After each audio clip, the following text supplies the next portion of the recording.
तर माजी कृषी मंत्री अब्दुल सत्तार यांनी सुद्धा सरकारला घरचा आहेर दिलाय। सरकारनं 1 रुपयात पीक विमा योजना बंद केली।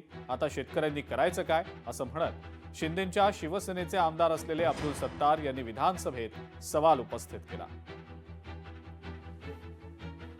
शेतकऱ्याला वाटतं की मला आता पीक विमा मिळणार आहे, परंतु दुर्दैवाने कंपन्याचे लोक जे असतात ते आपला कलेक्टर जो असतो तो IAS ऑफिसर असतो, क्लास 1 अधिकारी, तहसीलदार, सुपर क्लास 1 अधिकारी असतो, परंतु विमा कंपन्याचे जे लोक आहेत ते कदाचित पाहिलं तर कोणी 12वी पास आहे, कोणी BA फर्स्ट इयरला आहे, कोणी सेकंड इयरला आहे। तर याच्याबद्दल ही आपण थोडा बारकाईने एखादी कमिटी नेमावी आणि एखाद्या कमिटीने नेमल्यानंतर आता प्रधानमंत्री पीक विमा योजना आहे, म्हणजे महाराष्ट्र सरकारचा अर्धा, केंद्र सरकारचा अर्धा पैसा आणि शेतकऱ्यांचा हिस्सा, तिन्ही म्हणून आपण जे नुकसान देतोय त्या नुकसानमध्ये त्याचा डिसाईड करण्याचा अधिकार त्या साध्या 5,000 किंवा 7,000 रुपयाचा कर्मचारी करतो।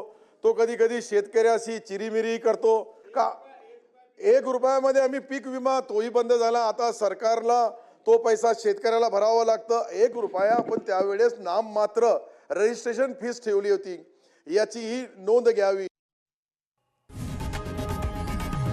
लोकशाही मराठी ऐका, पहा, जागरूक रहा।